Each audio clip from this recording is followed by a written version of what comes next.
Thank you for joining us for the third in a series of 4 sessions the ACEC Research Institute is delivering in partnership with Accelerator for America and the New Partnership for Infrastructure. The Institute was relaunched earlier this year, and we are focused on delivering research and thought leadership for ACEC members and our industry at large.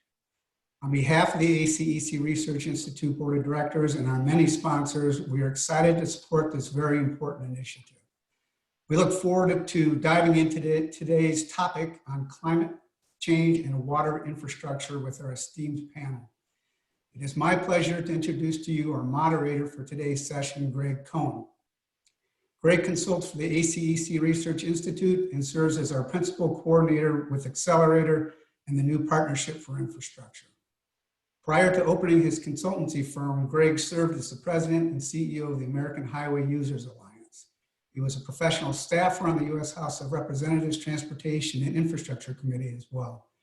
Greg is a licensed professional engineer in the state of Maryland and a former transportation engineer for the Maryland State Department of Transportation. I know he is excited about leading us through this discussion today. Greg, I'll turn it over to you. John, thank you very much. I am delighted to have the honor of moderating this discussion today. We have a tremendous panel, leaders in business, elected officials, congressional staff, engineering leaders, and we're going to do a deep dive today into water and climate and resiliency issues, and I think it's going to be very educational for everyone involved. I first want to thank the partners that have been part of the project to put together the Accelerator for America and ACEC's 26 recommendations for the playbook. The partners include WSP, and Andrew Peterson's here from WSP, and he'll be leading our Q&A. He's really our coordinator that keeps everything going in this group. Meridium, City Possible, the U.S. Conference of Mayors, and HNTB, and we have an HNTB speaker today too. So I want to first just discuss the process by which the Accelerator for America and the New Partnership proceeded. Accelerator for America is a wonderful do tank. They don't call themselves a think tank, they call themselves a do tank. And they have a tremendous network of mayors, not just any mayors, but leading mayors, really the innovators across the country. And from places that are small cities, medium-sized cities, and big cities with very different interests. And they bring them together to share their innovations and to discuss challenges. So the Accelerator basically took the input of over a dozen of these local leaders and put them into ideas that address these challenges and innovations and how federal policy could help in these local communities, including the key themes of sustainability, empowerment, and equity.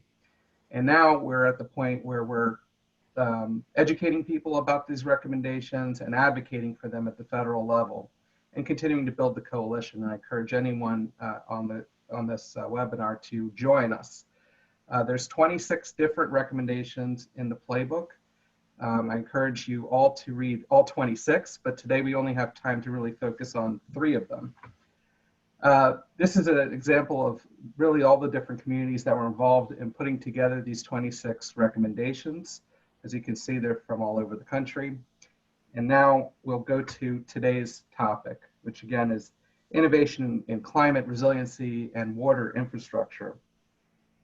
Climate and resilience has emerged as a key priority for local decision makers, not just because of the pandemic, but over a long period of time. And local decision makers are concerned about their communities, how they can respond to the crisis, how to deal with climate change, and also how to address improvements, thinking about health, economic, and social impacts of their future challenges, with the goal of advancing and improving quality of life for the residents throughout. As I mentioned, we only have time for 3 recommendations to get a deep dive in today, but we're going to discuss outcome-based water permitting, federal funds for betterments, which you'll learn a little bit more about what betterments are, and increasing WIFIA's capacity. WIFIA is the water innovative financing tool that is a federal financing tool. So I'm delighted to start us off with, I'll call it a keynote address. I know it's just an opening statement, but since we can't be in person, if we were in person, it would be a keynote address. But we're just delighted to have the mayor of Nampa, Idaho. Those of you who are not familiar with Nampa, it's about a half an hour west of Boise. Debbie Kling is a true leader among the mayors of our country. She was sworn in on January 2nd, 2018. Before that, she has a strong business background. She ran the Nampa Chamber of Commerce for 6 years before taking public office. And then prior to that, worked for Unity Media Group, was the general manager of Quest Arena. She worked for Governor Kempthorne in Idaho, organizing meetings for the National Governors Association and the Western Governors Association, and has had a variety of leadership roles that you can read about on this slide. She's also currently serving on two boards as the board for Community Planning Association and the Valley Regional Transit Service in Idaho. So with that, I will turn it over to Mayor Kling. Thank you very much. Thank you. Thank you for allowing me to join you today as part of the ACEC Research Institute webinar series. So it's a privilege to be here. I'd also like to comment on and communicate how much I appreciate the work of Accelerator for America, co-founded by Mayor Eric Garcetti and President and CEO Rick Jacobs. I appreciate their commitment to and focus on infrastructure and America's new playbook on infrastructure that they have developed. So it's been great. But as I move on, I want to take a minute to acknowledge ACEC and the important work that is done by engineers across our country. While much of the work that they do, an engineer does, is not necessarily seen, right? Because many times it's underground, it's in buildings, but it is truly the foundation and the backbone of every community across our entire nation. And so I just want to say to our engineers, thank you for what you do, because it's a very important role and I appreciate it. I love the engineers that I get to work with. And so they play a very key role in our community. So as we talk today and as I kick it off, as a mayor of a local community, one thing that I do know, mayors are doers. As the Accelerator for America is a do tank instead of a think tank, we're also doers. And if there are any other mayors on the call or elected officials, I'd like to just say thank you for all that you do. And so I, like mayors and elected officials across the nation, deal with infrastructure on a regular basis. And today, while our topic is about the water and climate and resilience, I mean, the infrastructure we deal with in general is transportation, aging roads, bridges, to water, wastewater, stormwater, power, broadband, just utility infrastructure in general. As a regular course of our work, infrastructure is key to what we do every day. So as mayor of a community of just over 100,000, we're a quickly growing city. The Treasure Valley, which includes Boise, Meridian, Nampa, and then surrounding smaller communities, we are seeing unprecedented growth. And as we deal with that growth, infrastructure plays a very critical role. So the question is, why is infrastructure so critical today? And I think we all know this, so this is where I know that you guys know what I'm saying, and that is due to the lack of federal funding and state funding and sometimes local funding, we're dealing with aging infrastructure, right? So the needs are different in every community, but to some degree, most communities across the United States are dealing with the costs of dealing with aging infrastructure. The other thing that we're dealing with, and some other communities are dealing with the same thing, and that is growth, unprecedented growth. And for many cities, it's creating a great challenge, as it is with us, because the funding does not keep pace with the growth and needing to fund the infrastructure. How are we funding for us, where it's wells, right? And lift stations that are getting the wastewater back to the plant, and then the plant, and we'll talk about that in just a minute, our wastewater treatment plant. Recently, we did receive voter approval to go after a $165 million bond. And for the massive large cities, that's not a lot. For our city, it was a lot. And that was to fund improvements to our wastewater treatment plant. That funding that we received was from the state revolving fund, the SRF loan, which is, as most people are probably familiar with it, but it's passed down from the federal government to the state level. And it is a very important tool. So for us, that was a key tool that we needed to actually build what we needed to build. So the impetus for our project was both capacity and meeting regulatory requirements. And so that had to do with the temperature and phosphorus.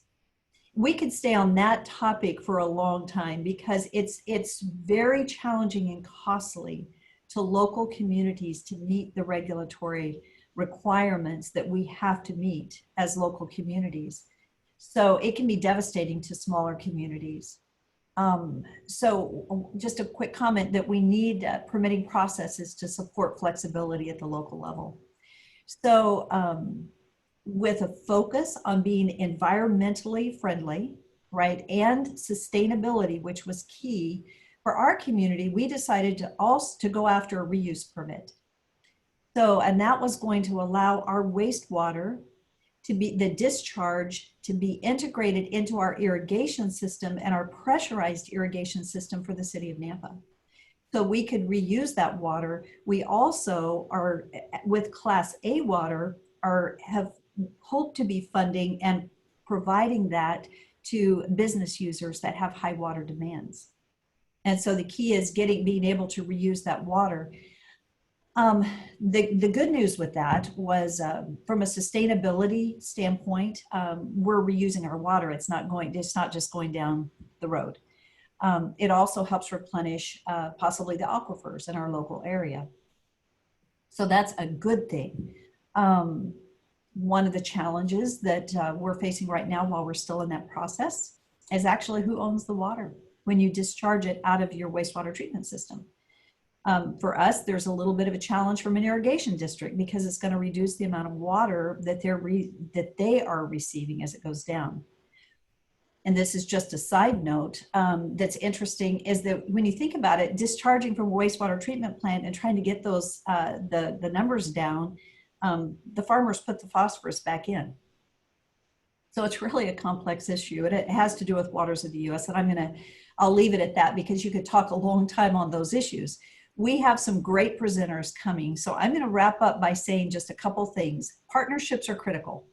Local government working with the regional and state levels are critical. We need to enhance intergovernmental collaboration. Local government needs to be informing state and federal levels, as many times it's the local municipality that actually is responsible for the infrastructure. We also need to be identifying funding solutions and we need to forge collaborative partnerships with innovative solutions. So how we do things as we move to the future, because we're talking about sustainability and climate change and resilience, it's not going to look the way it looked yesterday. Partnerships with engineering firms. And when I think about it, how important these engineering firms are to our local city, because of the national knowledge and experience that they bring into local communities, because of their shared knowledge and what they do, that's very beneficial to local communities. So I just want to say thank you for sharing expertise with local leaders and their staffs with these engineering firms. And then resilience. Resilience is key. Fortunately, our area is not prone to disasters, but cities across our nation just this year have been greatly affected by natural disasters.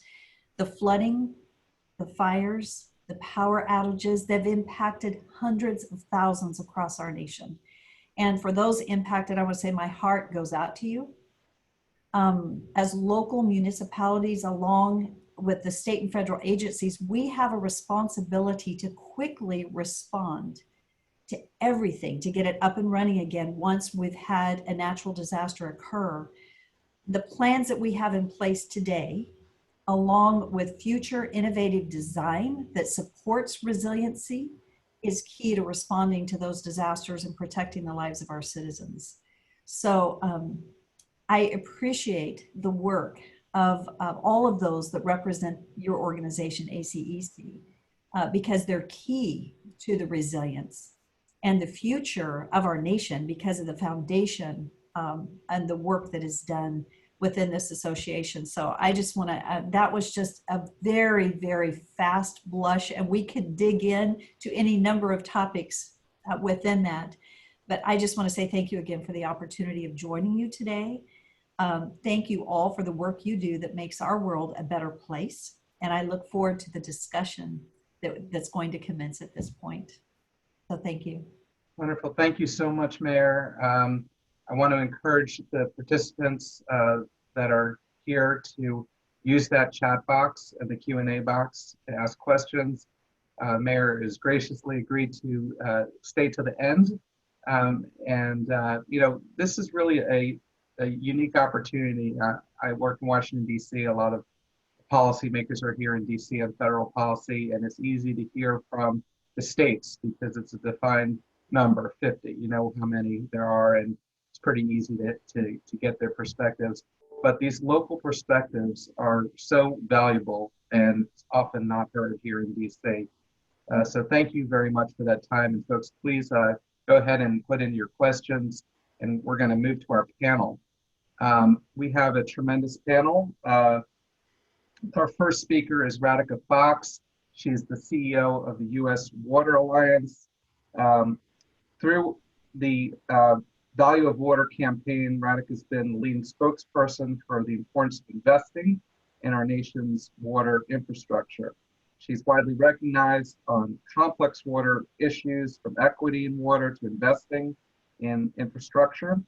She has more than 20 years of experience in developing policies, programs, and advocacy campaigns. She's a public speaker, has been sought after and interviewed by local, regional, national media outlets on a wide range of water issues. Previously, she directed policy and government affairs for San Francisco Public Utilities Commission, which is responsible for the water and wastewater, drinking water and wastewater for the Bay Area. She also served as federal policy director of Policy Link, where she coordinated the organization's agenda on a wide range of issues, including infrastructure investment, transportation, sustainable communities, economic inclusion, and workforce development. And she serves on the boards of Policy Link and Jobs to Move America, and there's a little bit more in there for you to read. But I want to turn it over to Radhika now, and Radhika's going to focus on one of the three areas that are in the playbook. This is outcome-based permitting, but we'd also like to hear your perspective more broadly about your work as running the Value of Water campaign. Great. Well, thank you, Greg, for that really kind introduction. And Mayor Kling, thank you for your wonderful remarks and all that you are doing for your city. If every city across America had a mayor like you, we would be very fortunate. I really enjoyed hearing about your innovation and leadership. And I also just want to congratulate ACEC and Accelerator for America for this speaker series. I had a chance to work with Andrew and others at Accelerator for America when the playbook was being developed. And so it's just so exciting to see it come to life. And if you haven't read it yet, I know I read it early this morning, getting ready for this. It's so many good ideas that I think really can transform our community. So congrats on that. What I love so much about the new Partnership for Infrastructure is really this focus on how do we align federal policy, state policy to really support innovation that's happening at the local level. So innovators like Mayor Kling. You know, I think our philosophy at the U.S. Water Alliance is that those who are closest to our nation's challenges, whether it's water infrastructure, transportation infrastructure, that those who are closest to the challenge are also the best positioned to identify and craft solutions. And so if we have a federal government that can really unleash that innovation, we can solve for so many things that our communities are struggling with. So the U.S. Water Alliance, we are a national network of local water agencies, environmental organizations, community groups, public officials like the mayor, and we're all working together to identify really practical, concrete challenges to some of our most pressing water challenges, whether it's around climate resilience or equity and workforce challenges. And again, it's really by focusing on the local innovation and spreading that I think we can solve so many of these things.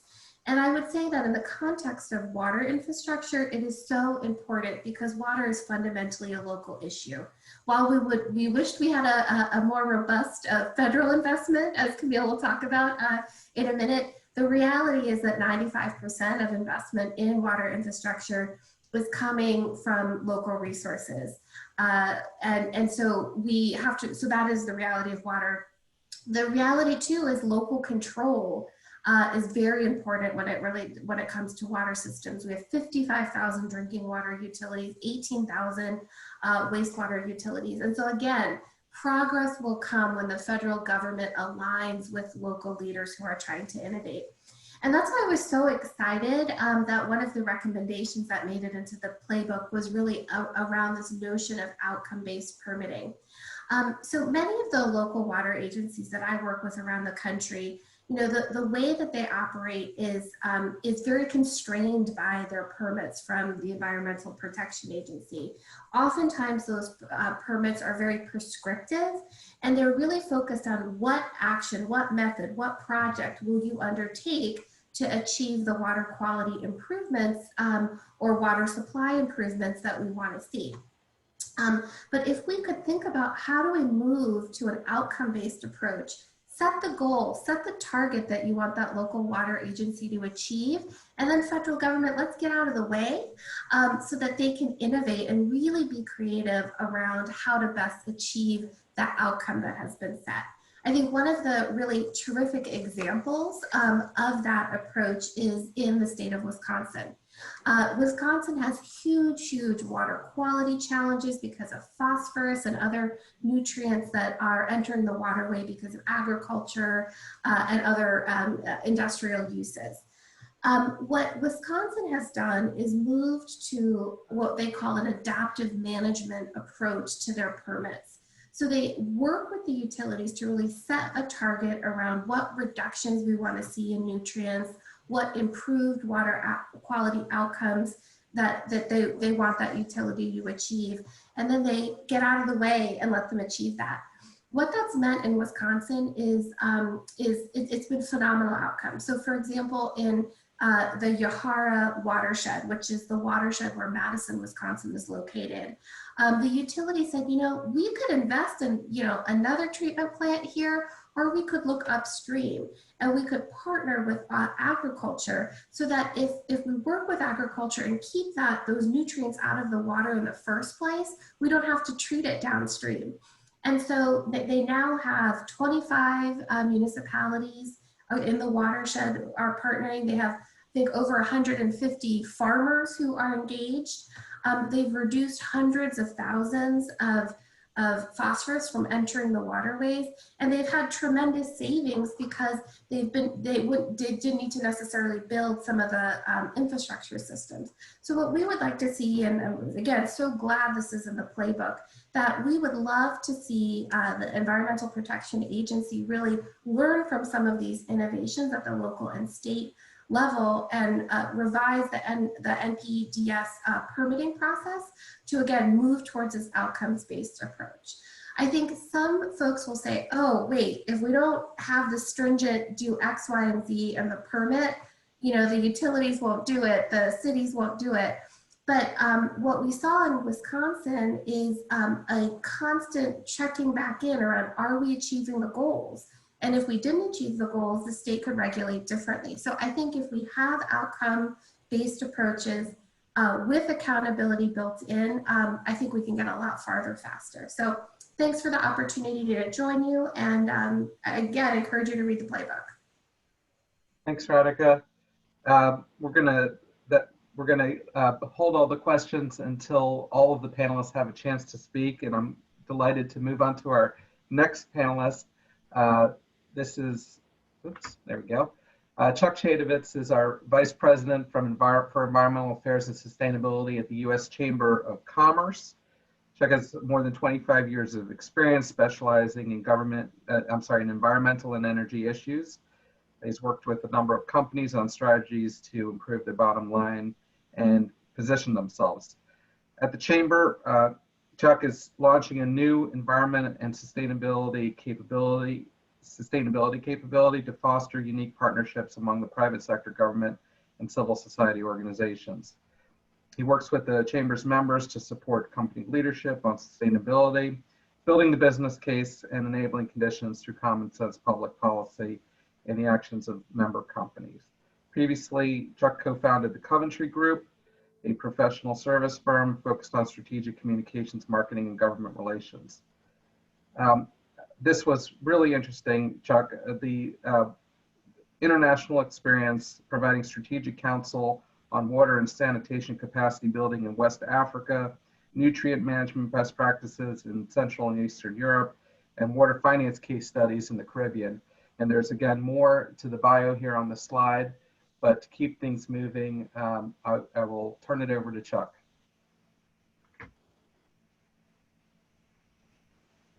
Chuck, you may be muted. That's a danger of continuous video calls during the day. No, I really appreciate it, Greg. Yeah, no, thanks so much. And thanks to WSP, A4A, and ACEC for including the Chamber in this important discussion. I'm so glad that Mayor Kling was here as a Chamber alumni. Glad that we could hear her perspective on these important issues and look forward to the conversation. And I'm really looking forward to discussing broadly with the panelists and the participants going forward. I'm also glad to see my friend and colleague Radhika Fox there from the U.S. Water Alliance, known for many years, and it's great to see you, Radhika.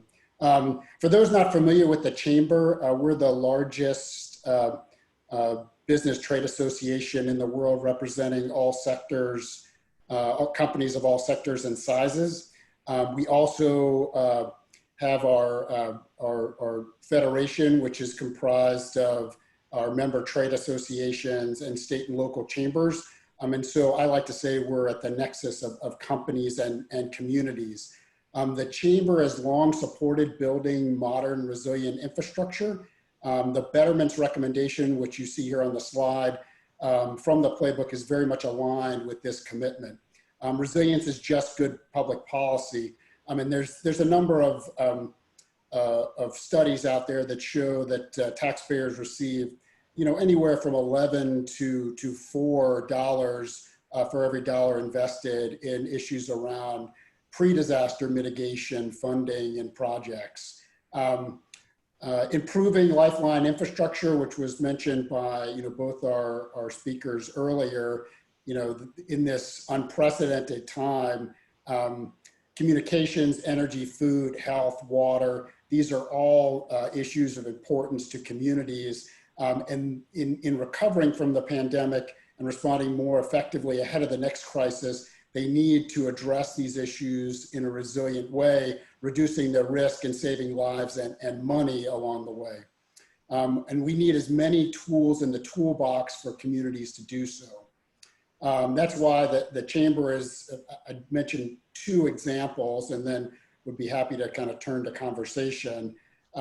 Collaborating with FEMA as they were launching the Building a Resilient Infrastructure and Communities program, which, as you may know, in the Budget Act of 2018, there was a 6% set aside of disaster funding that went to a pre-disaster pot, that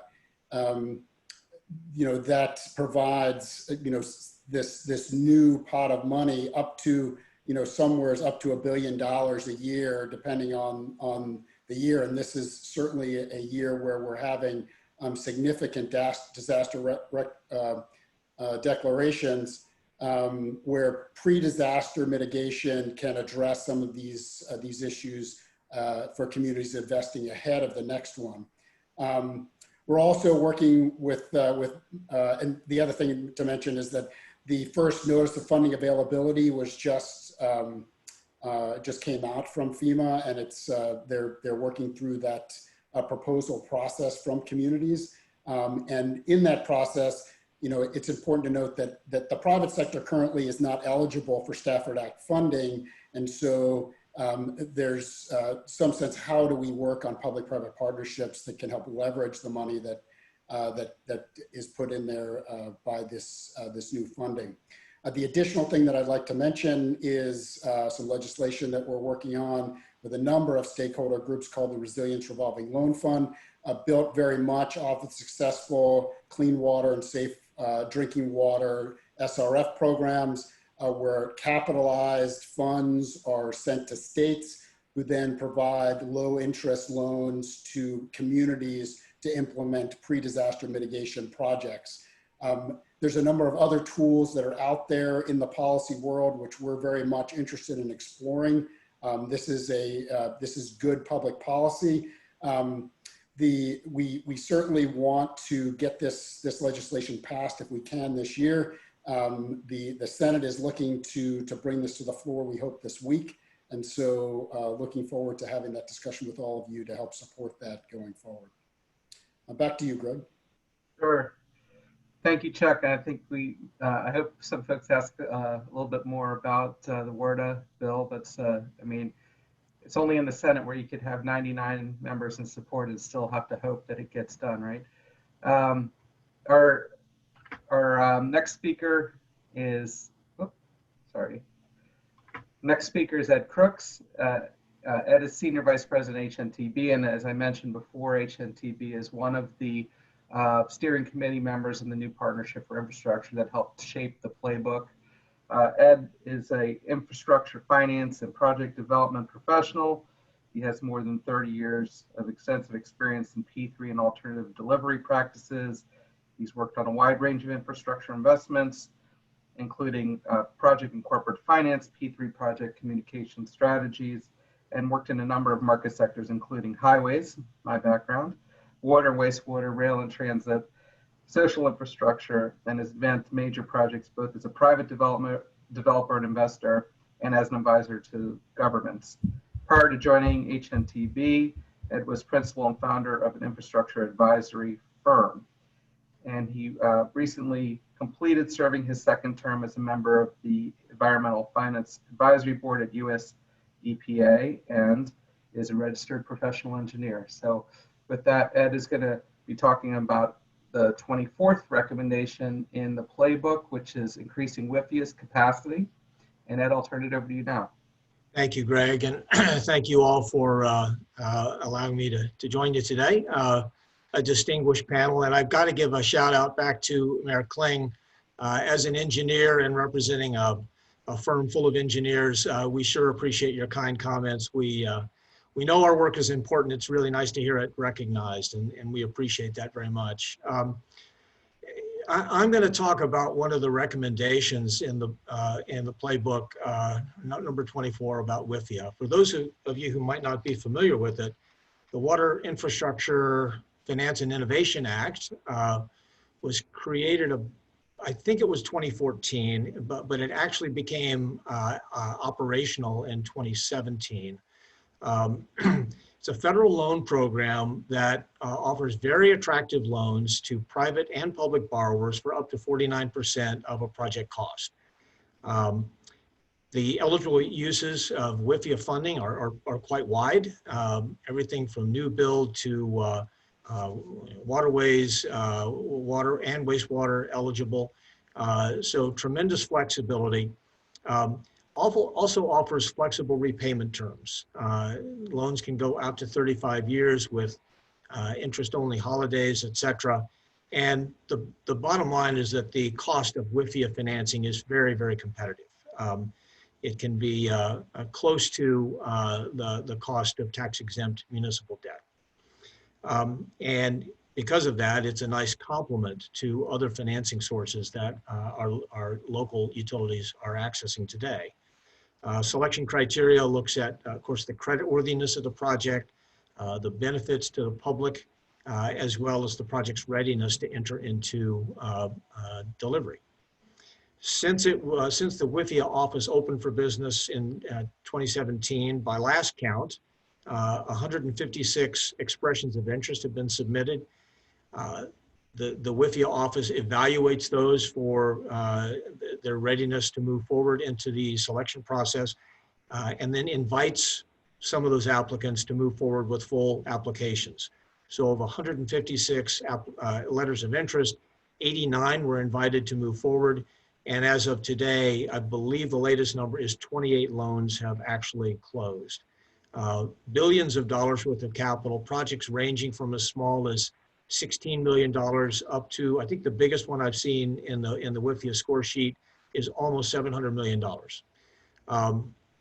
As Mayor Kling was talking about her wastewater project, it just reminded me that so many communities across the country are looking at often the largest capital investment their municipality will ever make when they undertake a major improvement to a treatment plant or a water supply project. And the ability to use flexible sources of financing for these types of projects is so imperative to not just keeping up with state of good repair, but addressing growth, addressing resiliency, and the ever-evolving environmental standards that our local water utilities are required to meet. The WIFIA program has done a nice job, I think, of addressing this need, but I think there's certainly capacity here to do more. Now, one of the challenges is because so many local utilities will only ever want to access a WIFIA loan one time in their history, there might not be a lot of learning curve effect from working with a WIFIA loan. So in Mayor Kling's case, a $160+ million loan is something that's unusual.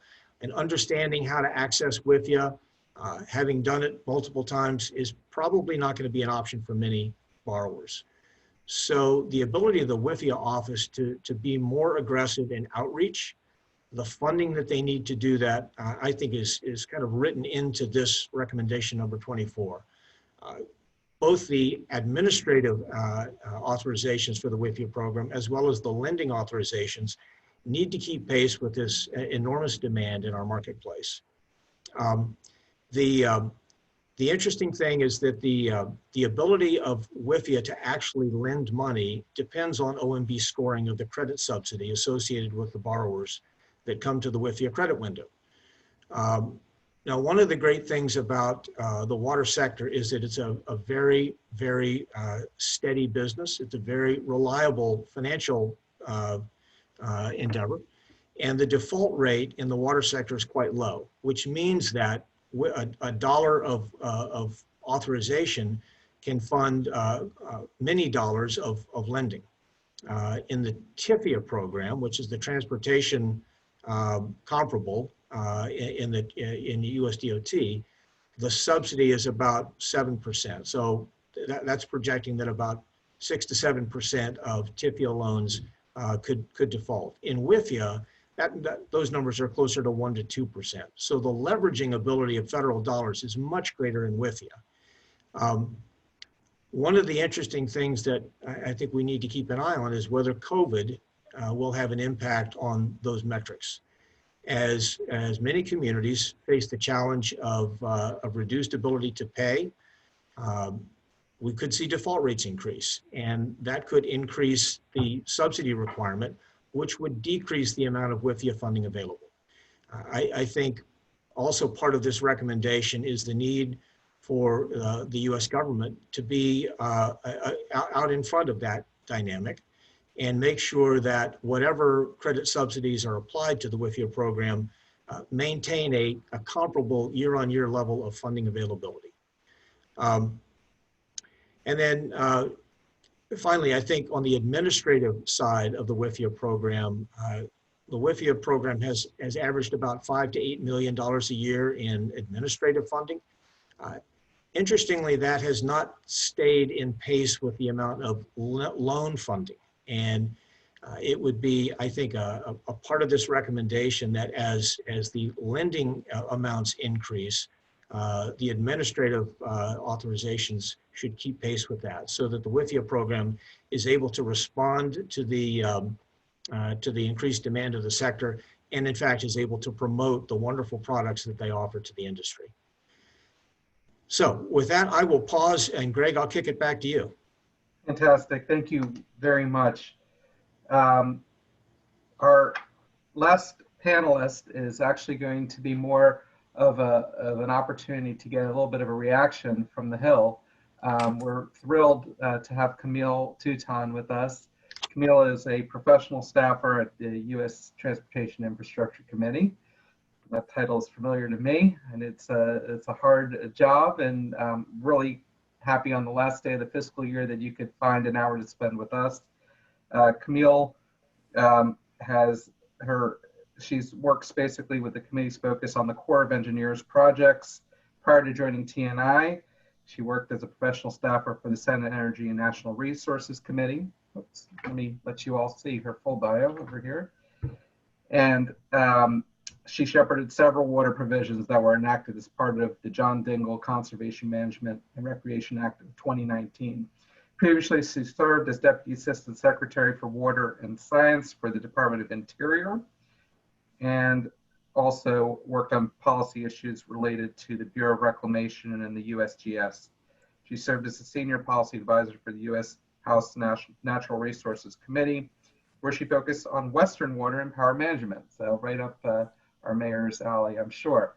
Camille, delighted to have you with us, and I will turn it over to you for reaction to the recommendations, and also maybe you can share with us a little bit of what's going on the Hill in your area of expertise. Sure, Greg. I'm glad to be joined by a TNI alum. Thank you to ACEC and to the Accelerator for America, as well as the Office of Mayor Garcetti for the invitation to be here today. I'm so pleased to be joining Mayor Kling and a distinguished panelist to talk about an issue of importance to the nation, water infrastructure. So I work for the Transportation and Infrastructure Committee. My boss is Peter DeFazio of Oregon. Our subcommittee chairwoman is Grace Napolitano from California. We are the authorizing committee for all modes of transportation, air, rail, highway, and in my case, we do federal navigation through our nation's ports, harbors, and inland waterway system. But we do more than that. We have the portfolio for the Civil Works for the Army Corps of Engineers, as well as the Clean Water Act implementation through the Corps, as well as US EPA. I recognize I'm batting cleanup here, so I'll keep my comments short to two pieces of legislation that we're hoping to get enacted into law later this year, and happy to answer any questions afterwards. So one of the major provisions that we're working on currently is the Water Resources and Development Act of 2020, HR 7575. This bill, this bipartisan bill, passed the House in July on suspension and by voice vote. What does that mean? Suspension is a legislative procedure that suspends the rules of the House. It's a way that you deal with legislation on a faster basis than regular order. And usually you reserve those bills for smaller types of bills, naming post offices. So the ability to get word out on suspension and also to pass by voice vote just shows the bipartisan support of this legislation. In that bill, we have about 36 chiefs reports.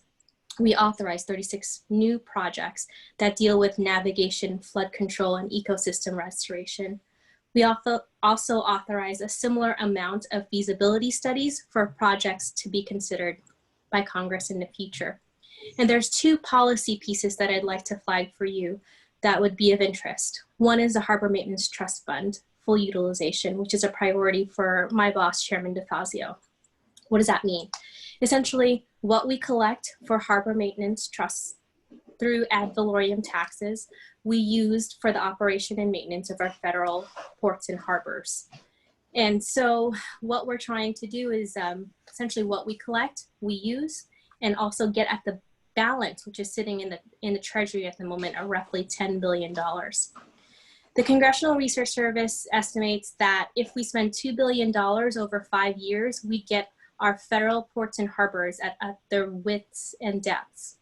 And considering the importance of our ports and harbors to our global economy, it seems like a really good investment to us. Along with the HMT, we try to deal with issues relevant to emerging harbors like Port Orford, as well as to other ports, including the Port of LA, the largest port in the nation. The other provisions in there deal specifically with the topic we're dealing with today, which is resiliency. And we recognize that resiliency also has to come with issues of affordability and access.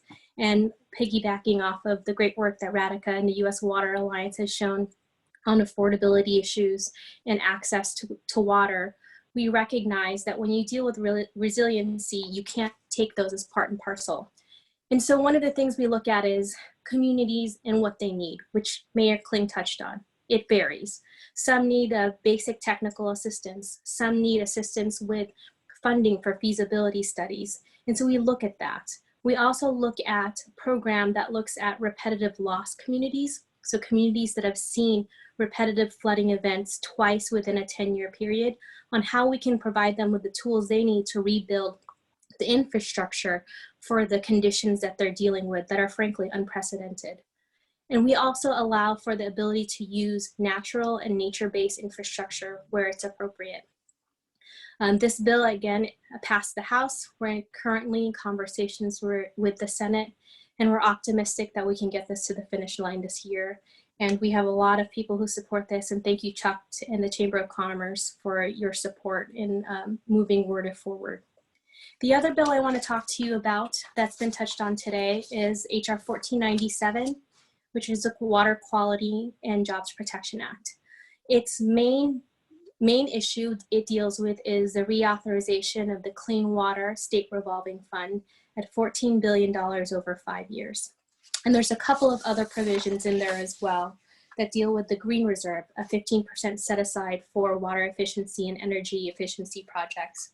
It requires a set aside of a minimum of 10% of annual clean water SRF funds to provide grants to communities with affordability concerns. And it also establishes minimum funding set asides to address water infrastructure for small and rural communities.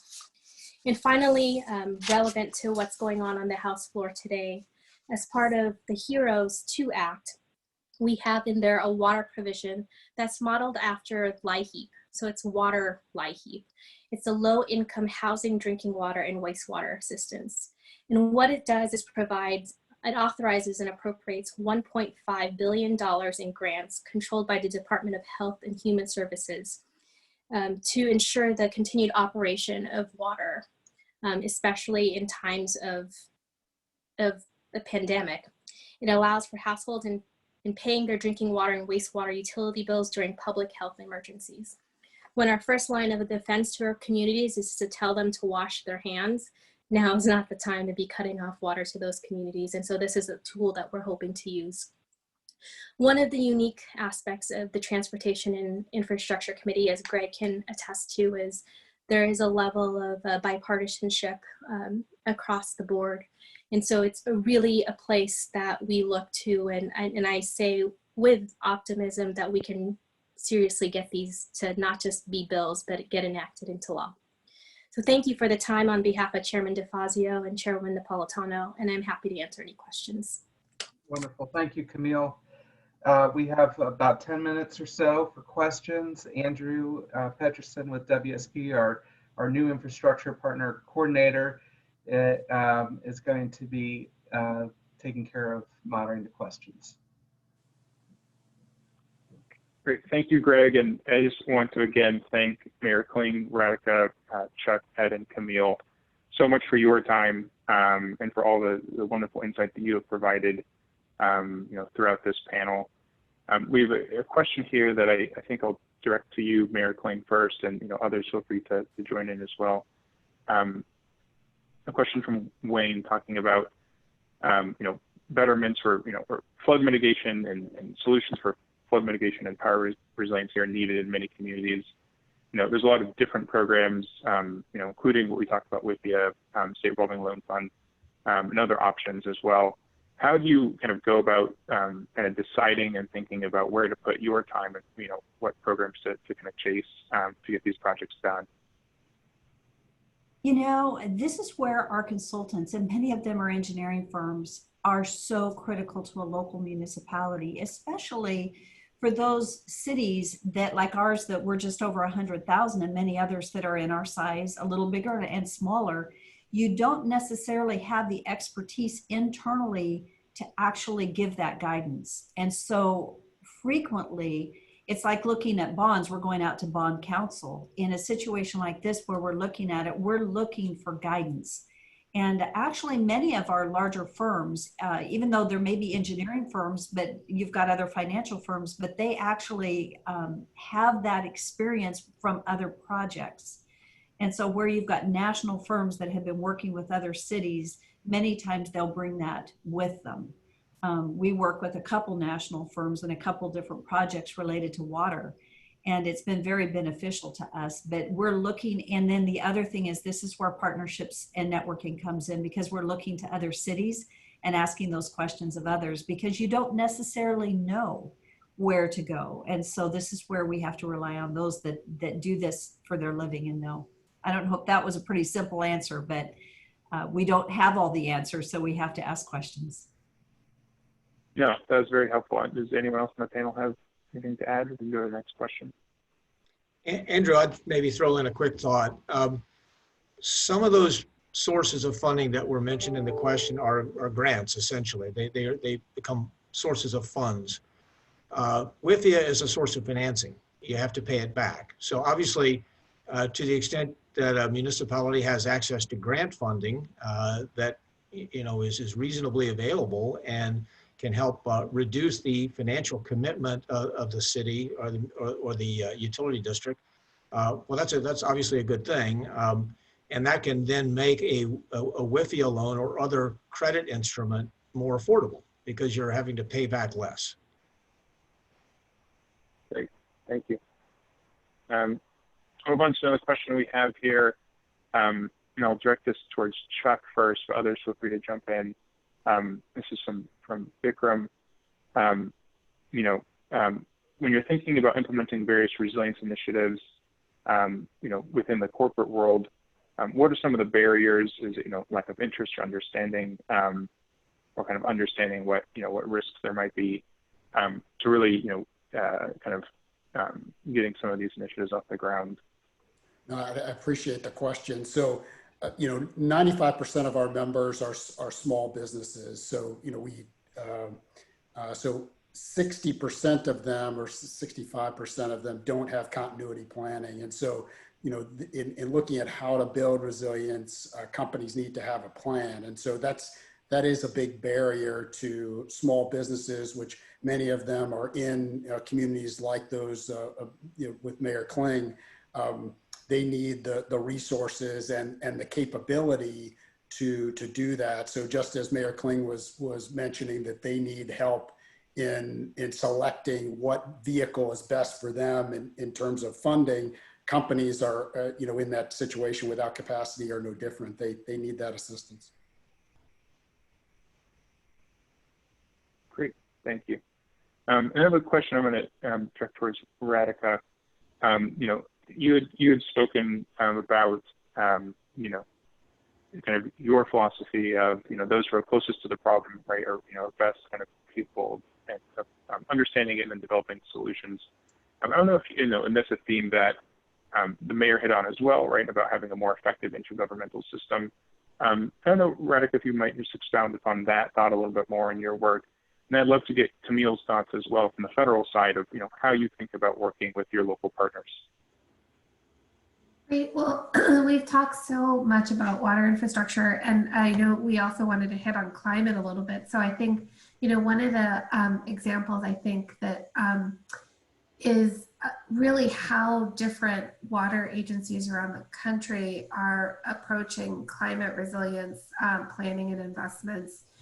Really, with this sort of turn to Camille talked about natural infrastructure, or mentioned natural infrastructure a little bit, around how do we actually start to work with the water versus try to over-engineer the water to go where we want it to go, when we want it to go there. And I think, Andrew, in the playbook, one of the examples that you all talk about is in Milwaukee, I believe, where they have actually addressed major issues around urban flooding by actually understanding the natural flow of the water and then really trying to bring back the greenery, bring back the parks, and which have also become the natural flood control infrastructure, essentially. So I think that's another great example. I mean, to me, what I just hope happens as we continue to try to solve our nation's water infrastructure crisis is that we continue to have a reorientation back to asking folks like Mayor Kling, what is it that we can do as a federal government to support you and the goals that you're trying to achieve? I mean, if every federal government, if every federal agency embodied that orientation, I think we could, again, have a really renewed partnership between local and federal. And if I could add, and I'm sure many of you know this, that earlier this summer, the House and Senate passed and the President signed the Great American Outdoors Act, which include the permanent funding for the Land and Water Conservation Fund, which it's another tool for communities to develop open space. And green infrastructure is certainly part of that. And so something that we've been encouraging, with other stakeholders, how can we work with communities to make sure they understand that they can develop projects that are green infrastructure based for this, and many of it might be stormwater in parks and things like that. So another important opportunity for communities to engage. Well, And Camille, look like I think Sure. Camille's maybe add one thing to that before we I close it. agree with Radhika. I mean, every single provision, whether it's HR 1497 or WRDA, it started from us reaching out to communities first and seeing what the challenges are. Some of them, are broad brush and apply in many cases to many communities. Some of them don't. But the reality is that relationship is important to make sure that the laws that we're enacting work for Americans. I hate to cut it off, but I want to respect everyone's time. And, it's tough when you have 100 years worth of experience or professionals in government and engineering and business all together. But this has been a terrific event. I just wanted to provide the next steps. We encourage everyone to read the playbook if you haven't already, and you can find it at acceleratorforamerica.org. Connect with us, and we're going to be working on COVID relief and reauthorization of the FAST Act, also any infrastructure legislation that may come about next year, and we invite you to work with us. Upcoming events, we have the fourth in the series of webinars coming up next week on October 7th, 30 minutes later than this one, starting at 3:30 Eastern on holistic planning and design. We'll be featuring Mayor David Holt from Oklahoma City, Oklahoma.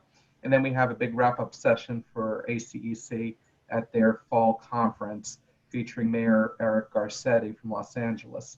So we encourage everyone who enjoyed this event to participate in those. And with that, I want to thank our speakers one last time. Terrific session, and we will, of course, be sending registered webinar participants and the audience copies of the slide deck, along with a direct link to the Accelerators playbook. So thank you all very, very much for your time. We really appreciate it, and we'll see you next week. Thank you. Thank you all.